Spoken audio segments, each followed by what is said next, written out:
I will play a piece that's called Mystic Echoes, and it's written by our own Jeff Hagelberg, our own composer in residence, so to speak. Enjoy.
Thank you, Olga.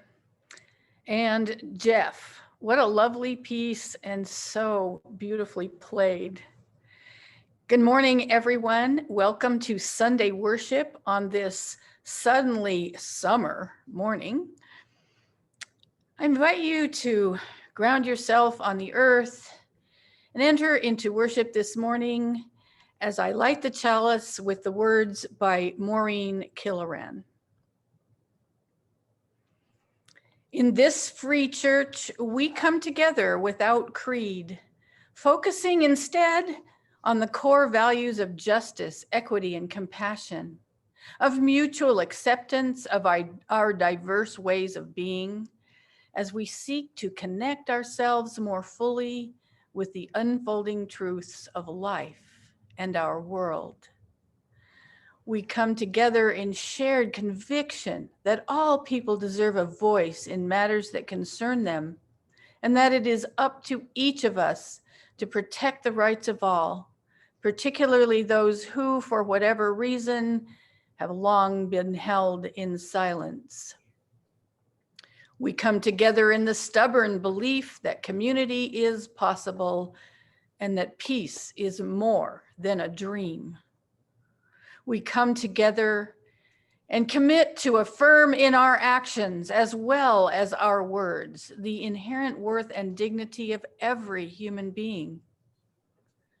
We come together in awareness of our interdependence with all humanity and with the wider web of existence, for that too is part of what is meant by we. In this free church, we come together without creed, believing that the way we live in the world bears testament to the value of our beliefs. And so we light this chalice as a beacon of hope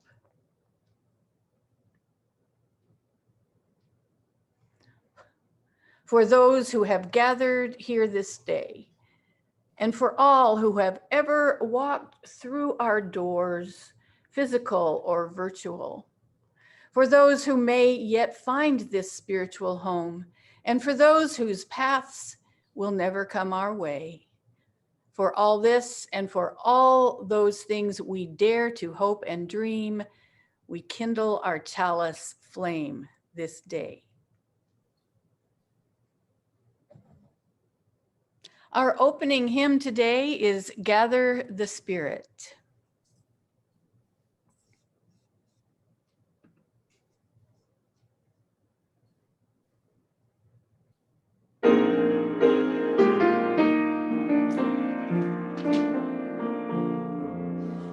Gather the Spirit, harvest all sacrifice will kindle a flame.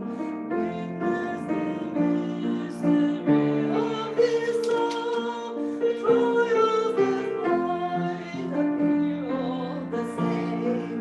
Gather in peace, gather in thanks, gather in sympathy now and then.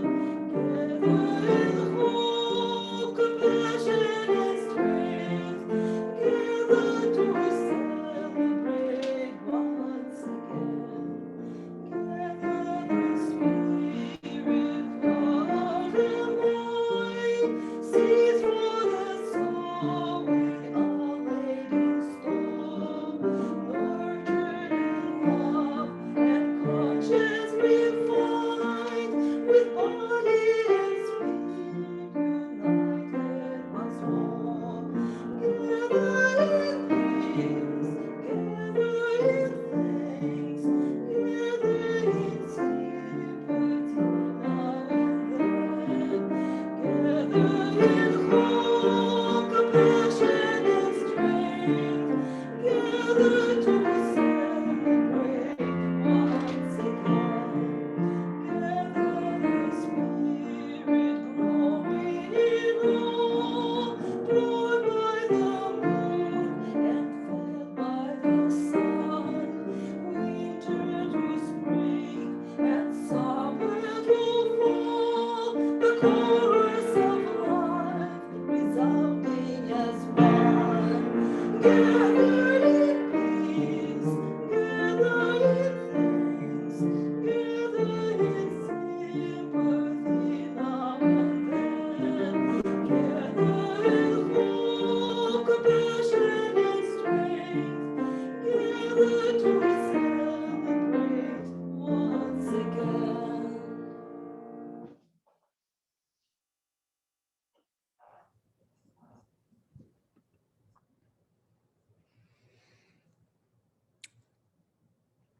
I have a story for the generations this morning. It's called A Lamp in Every Corner by Janine Grossmeyer. Many years ago in the land of Transylvania, in a mountain valley, watered by quick rushing streams and shadowed by great forests of beech trees, there was a village of small wooden houses with dark shingled roofs. The people in the village were of the Unitarian religion, and they wanted a church of their own, a church set on the hillside, they decided, looking down upon the village as a mother looks down upon her sleeping child. So all the people of the village labored long and hard to build themselves a church. The stonemasons hammered sharp chisels to cut great blocks of gray stone, and then set the stones into stout and sturdy walls. The glaziers made tiny glass panes and fitted them neatly into the windows with leaded lines. The foresters sawed tall beech trees into enormous beams and laid the trusses for the ceiling, then covered the roof with close-fitting wooden shingles that wouldn't leak a drop of rain. The carpenters carved wood for the pair of wide opening doors, setting them on strong pegs so that the doors hung straight and square. A bell was brought from a faraway city and then hoisted by ropes with a heave and a hoe to the top of the tower. The weavers wove fine cloths for the altar table, cloths embroidered with flowers and edged with lace. The smiths hammered black iron into tall lampstands and hammered thin bronze into shining oil lamps. Finally, when the building of the church was done and the painting of the church could begin, the painters mixed bright colors, royal red and shimmering gold and brilliant blue, and everyone in the village, old and young, women and men, boys and girls, came to decorate their church. They painted flowers, they painted trees, they painted designs around the windows and different designs around the doors. At the end of the day, when it was finished, when their church was finally done, all the people of the village stood back to admire it and then to sing a song of happiness and praise. Their village had a church now, a church set on the hillside, looking down upon the village as a mother looks down upon her sleeping child. "We will all eat now," announced an elder of the village, because everyone was hungry after the long day of work. "And tonight, later, we'll come back and pray." So the people of the village went down the hillside to their homes, to their suppers, all except one little girl named Zora and her father, who stayed behind. They had brought their own bread and cheese. They ate their food slowly, sitting on the grass on the hillside and admiring their new church with its strong stone walls, its tall tower, and its magnificent bell. After they had eaten, they went back inside. "Oh, look, Father," Zora cried, running from picture to picture, with her footsteps echoing off the stone walls. "See how pretty our church is." She stopped in the center of the church and twirled around. "How grand!" "Yes, it is," said her father, looking around with a nod of pride. "But Father," Zora said suddenly, "we've not finished." "What do you mean?" "Well, there are tall iron lampstands all along the walls, but there are no lamps. The church will be dark when the people come back." "Ah, no, little one," said her father. "The light of the church comes from its people. You shall see." And he rang the bell to call the people to worship. And then he took his daughter by the hand and led her back outside. The sun had set behind the mountains and night was coming. Yet in the growing darkness, tiny points of light came from many directions and moved steadily up the hill. "Each family is entrusted with a lamp, little one," her father explained. "Each family lights its own way here." The many lights moved closer together, gathering into one moving stream. All around the church, other families were doing the same. And soon, each family's lamp was set high in a tall iron stand. Throughout the worship service, Zora watched the lights flicker and glow. The lamp flame lit their house when they returned home, and Zora, getting into bed for the night, said, "Mother." "Yes, little one," her mother asked, tucking her in. "Father said the light of the church comes from its people." "Yes, but also people take their light from the church, and we have that light every day." "Yes, indeed," said her mother. "That light, the light from truth and love, will never go out." As the years passed, Zora grew. The bronze lamp came into her care, and she kept it polished and clean. And when the bell rang out across the valley to call the people to worship, she carried the lamp back and forth to the church on the hillside. When the time came, she made more lamps and gave them to her children, who made more lamps and gave them to their children, and so it went on through the years, even until today. And always the light of truth and that flame of love from that Unitarian church on the hillside continued to grow and to show them and us the way.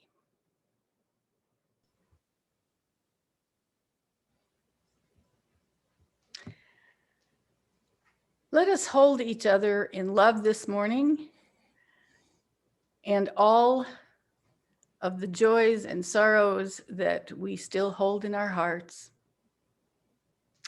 As we sing together, "Draw the Circle Wide."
I have a reading this morning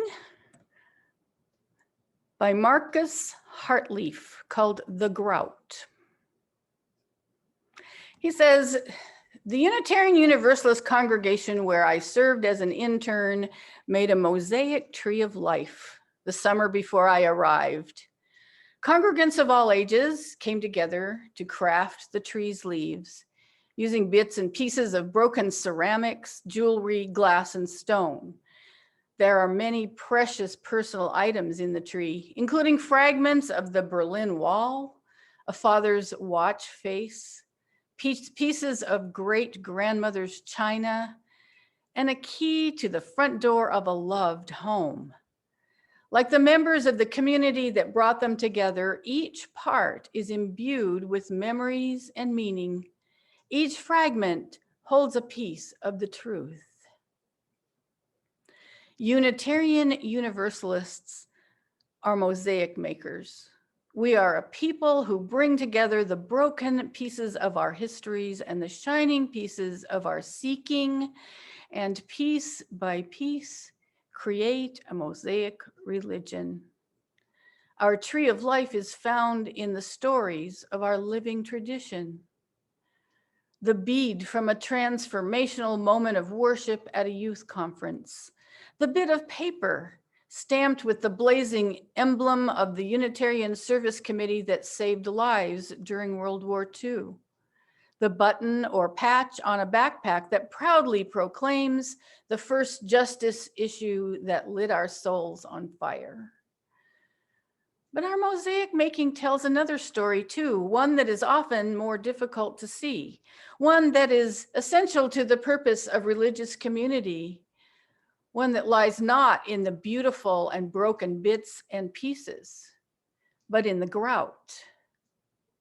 Grout, the chalky, gritty stuff that is squeezed between the cracks of tiles. In a mosaic, the grout holds the image together, unifying disparate pieces into a whole. The grout of a community takes years to lay and settle. Grout happens in board meetings and committee meetings and endless emails and slow-moving institutions. It is in weekly potlucks shared by neighbors, a ride to church, coffee in the social hall after worship. While the folks who show up for church only on Christmas and Easter will hopefully enjoy the beauty of the mosaic they find, they may never know the power of the grout that holds us through all the seasons of life. We help to make the grout when we learn each other's names and when we reach out across generational divides. We help make the grout when we show up on Sunday morning without having checked first to see if we're interested in the sermon topic. When a newborn arrives to be blessed by the community, it is the grout that enables us to welcome them. And it is the grout that we rest. It is in the grout that we rest when we gather to grieve and memorialize a beloved one who has died. Hold us, O grout. Gather us in through time and space and make all our broken pieces whole in community. In our municipality, make us one. From each of our jagged edges, give us the shape of a communal beauty.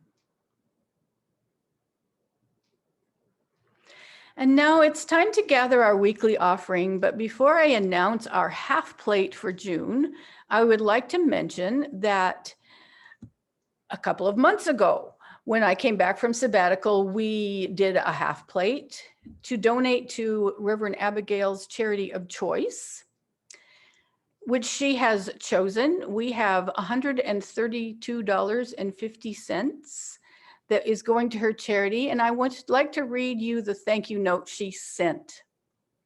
Dear First Parish Northborough, I hope this finds you doing the best you can as we all begin to emerge from our pandemic cocoons, slowly and feeling like both grief and elation, knowing we will still need to wait until we gather in person at church.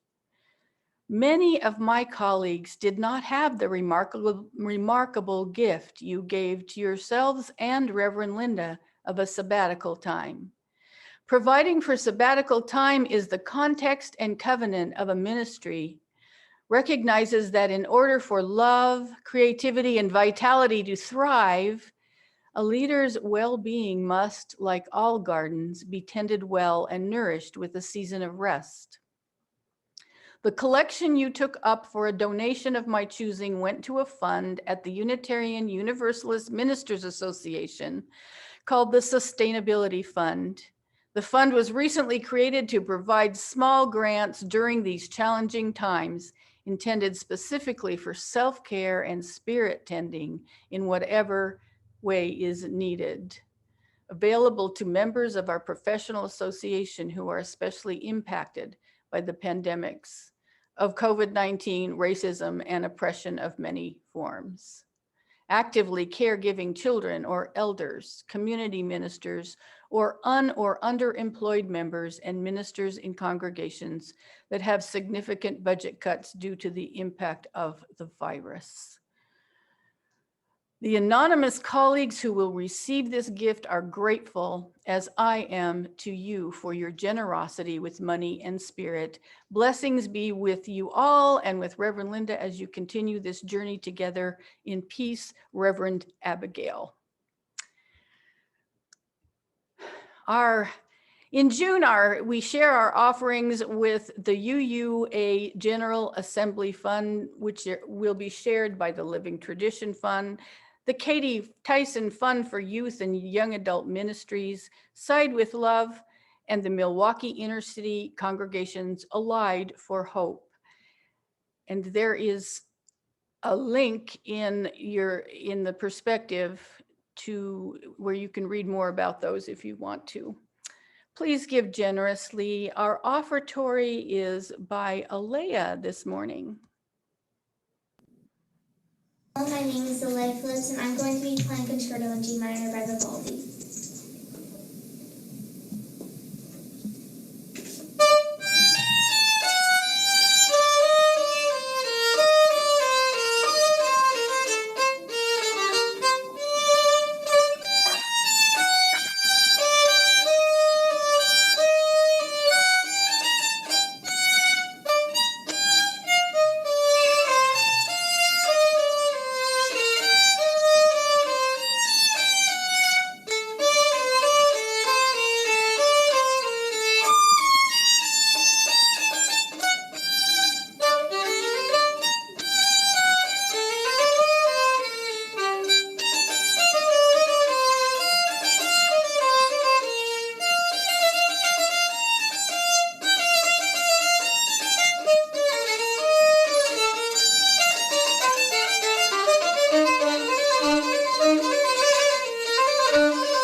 That was just wonderful, Alea. Thank you so much.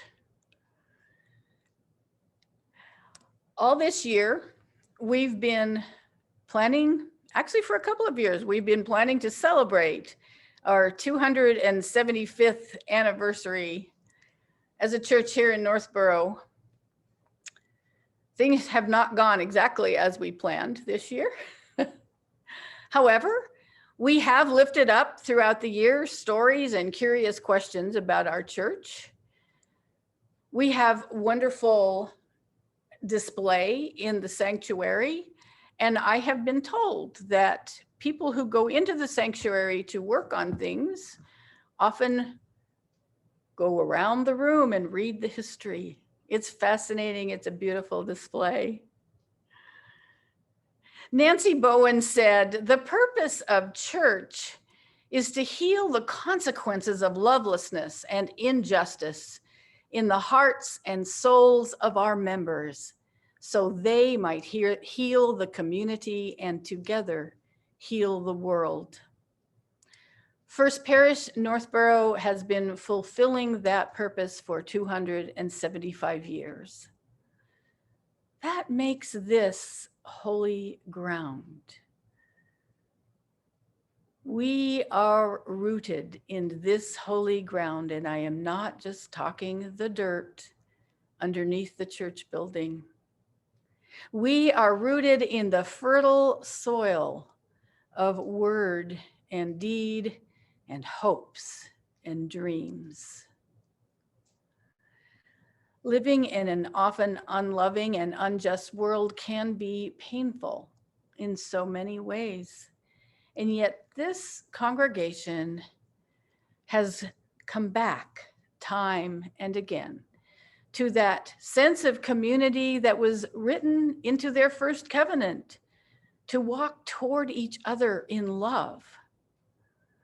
We hold each other's joys, sorrows, idiosyncrasies, gifts, and failings in love and great care.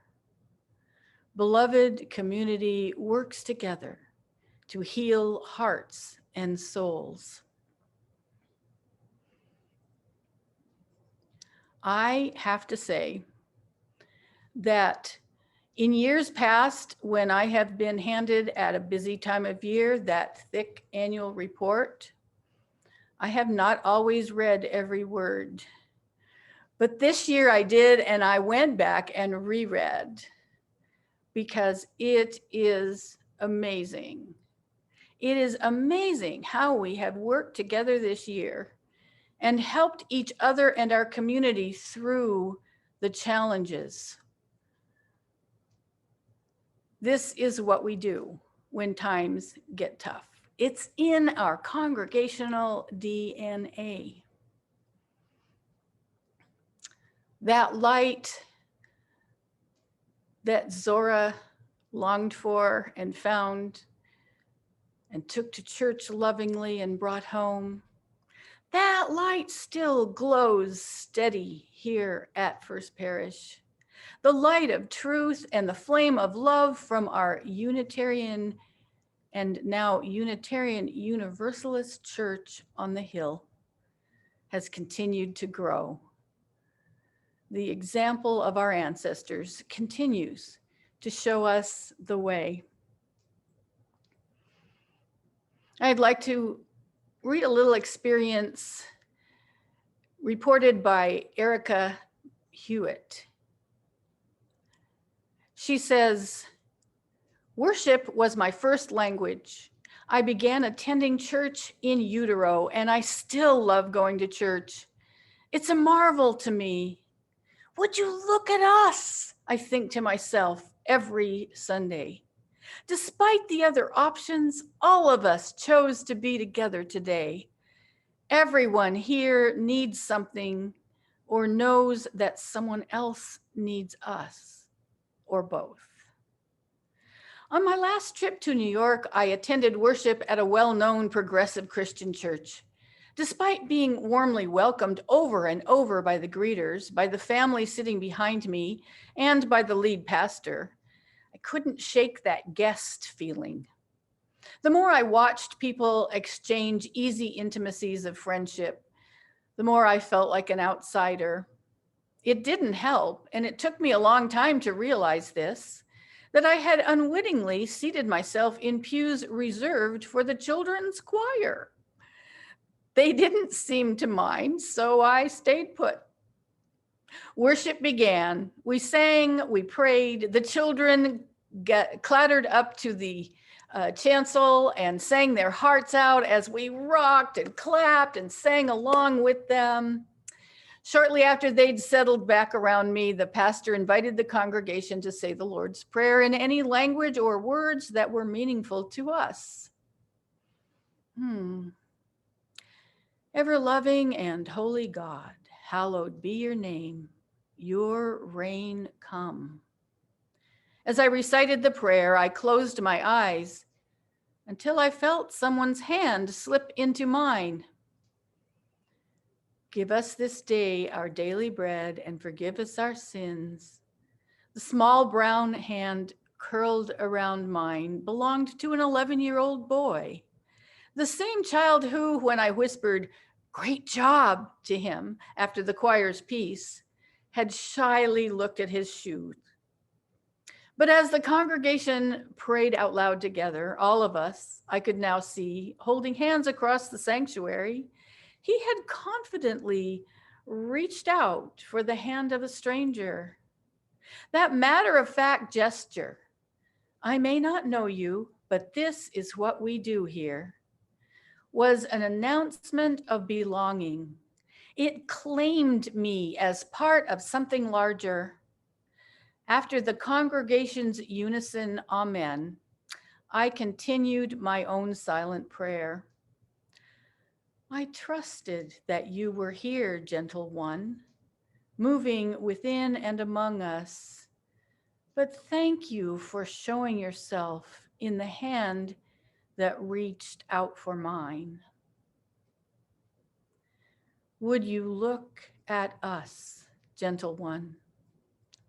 Some of us are confident we belong to you and to one another, but some of us feel lost. Help us find one another so that everyone knows that we all belong.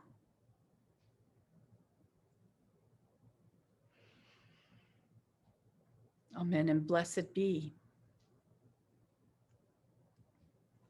As we bring our service to a close, I want to remind everyone of a couple of things.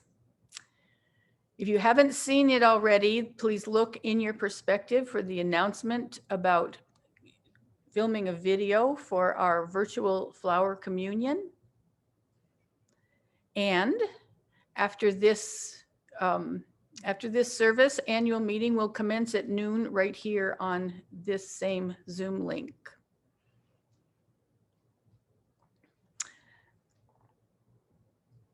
And so now, as we have reflected on our 275 years as a church this year, we pay tribute to the journey we have made through the years. Let us be mindful of the enduring bond that keeps us together. Let us remember those who went before and paved the road for us to travel. Let us remember our pioneers with admiration and gratitude, with honor and with joy. Memories are for us to cherish and to share. The future is for us to mold together. Let us be about that work.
peace to the